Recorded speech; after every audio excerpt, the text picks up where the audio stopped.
What's up guys, it's Zach, and today we're going to be talking about the Oura Ring and my experience over the past year with it, and if I'm going to continue using it or am I going to try a different ring, and what my hopes for the future are.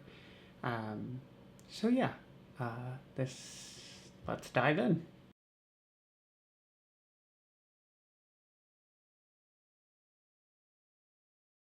Okay, so I've been using the Oura Ring for about a year now, and as you can see, through my 1 year anniversary, that I'll put the screen share here.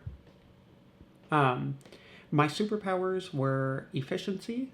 Um, so basically, my sleep was very efficient, and my resting heart rate um, has gotten really, really good um, over the past year, which is important. These are important things, especially if you're looking at your health or your sleep. And it's cool that you can kind of pull an entire report.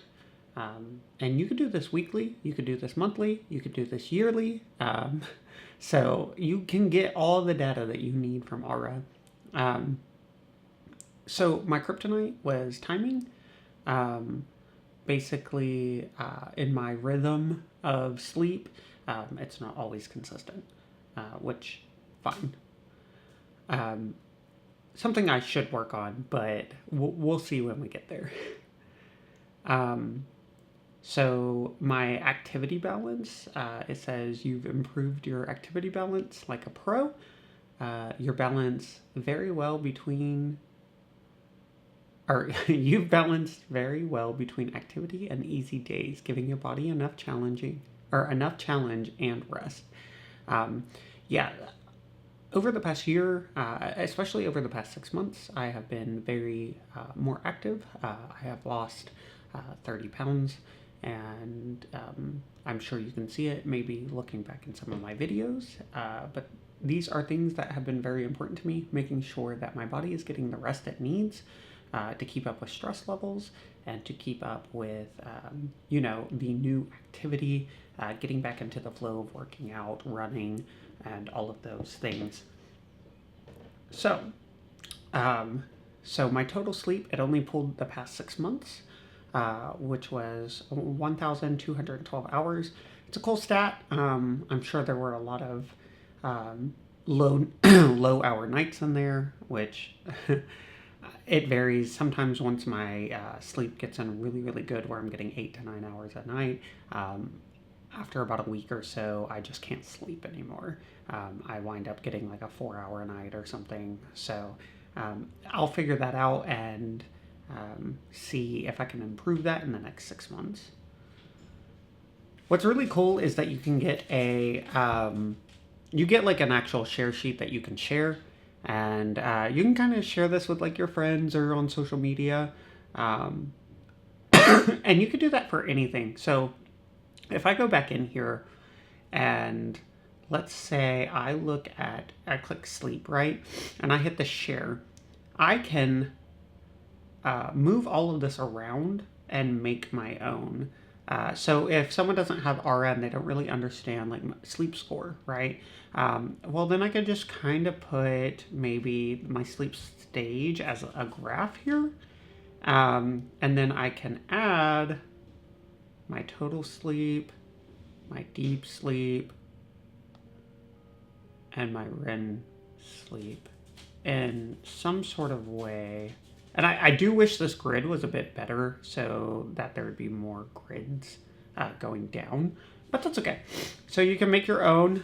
This is kind of crooked, ignore this, I'm kind of just throwing it together. But as you can see here, I could choose body temperature, and all sorts of stuff. And then it saves as like an image, and then you can share it to friends, family, social media. Really, really cool.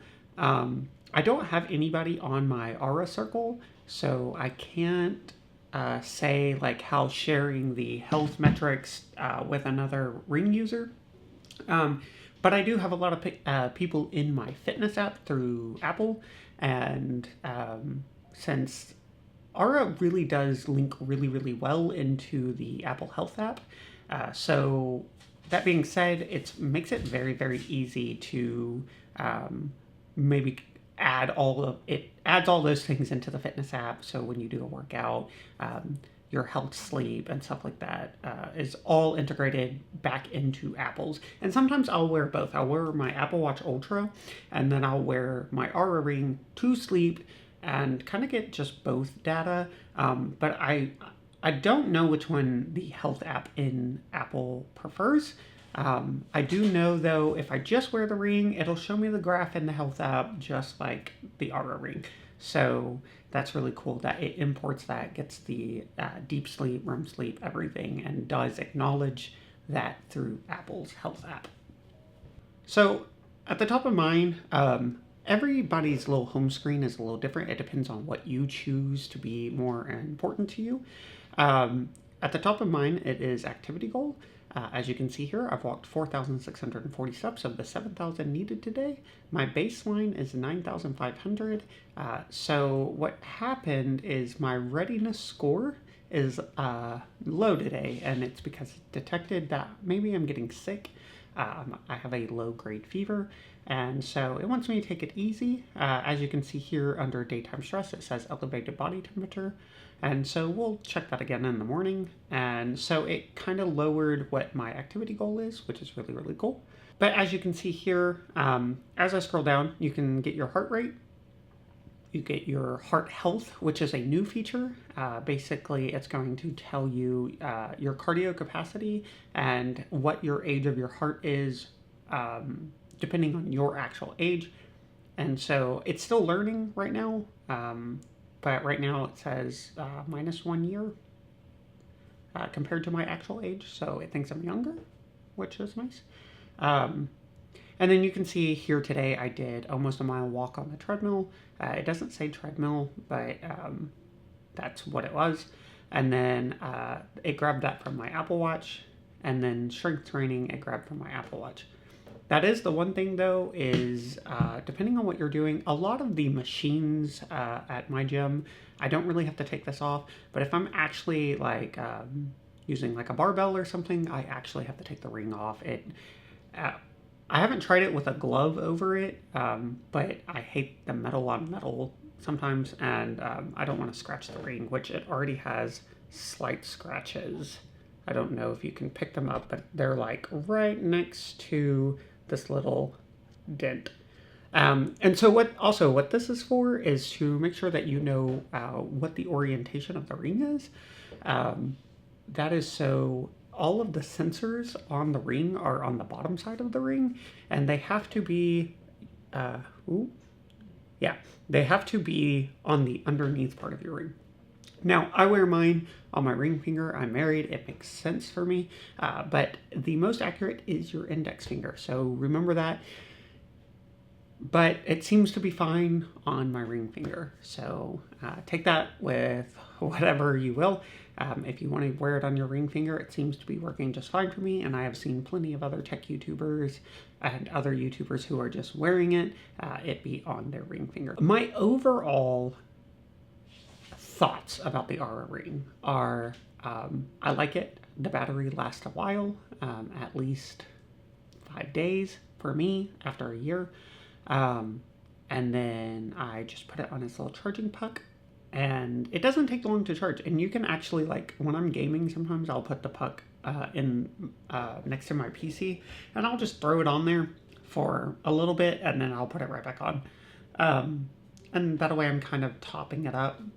And that way, maybe if I take a trip or something, it'll be fully charged and I won't have to really worry about it. It is nice because sleeping in it, I'm going to be sleeping in it anyways because I don't plan on taking my wedding ring off. And so that being said, it makes it easy. I didn't really like rings before. I didn't even wear a wedding ring for a while. The job I work in, it got in the way. And so it would get annoying. It felt heavy, but this one's very, very light, and I've liked it. And I have not taken it off for a year except to charge it. So I've been swimming in it. I've showered in it. I've ran, jogged. The only time I've taken it off, put it in my pocket is at the gym every once in a while. I do most of my health fitness tracking through the Apple Watch Ultra, which I will be working on the video for next week. So yeah. If you have any questions, I would really like to do an in-depth follow-up video to this, but I just am trying to get back into the flow of things and create something weekly. So put the comments in the comment section so I can read through them and kind of structure a new video that's an in-depth video. But overall, I really have been enjoying my time with the Oura Ring. I definitely would recommend it to anyone looking for a ring. If you're on a Galaxy, maybe the new Galaxy Ring, check out some tech YouTubers and see what they have to say about that, or some fitness YouTubers. And what's my hope for the future? Well, Oura has been doing these bigger updates. They don't come as frequently, but when they do, they add so many new features, and it's really, really nice. And just like the most recent one is like a symptom. What is it called? So they added Aura Advisory or Advisor, and then basically it can advise you on how to enhance your well-being. And then there's also the symptom radar, and that was new, and kind of it's just constantly monitoring your health. These are really, really cool features, the cardio age and all of that. These are all new. They just came out like a month ago, and so I'm still fiddling with those. But yeah, I really enjoyed my time with Aura. Do I hope Apple makes one? Of course, it just would integrate better. But it's not like the integration is bad. I would just like to be able to close my rings without my watch, if that makes sense. Because right now, if I'm not wearing my watch, nothing you do counts towards your rings, I don't believe. I'll have to try it on the iOS 18 beta that I'm on, but I will let you know in the next video. This is not the final video of the Oura Ring. I do plan on showing you it in action outside of the house. But right now, I just wanted to, I was sitting here and I was looking at it and I was like, I kind of just want to get my thoughts across. And that's what this video is. So it's dark, I don't have my lighting up, but yeah, see you guys next time.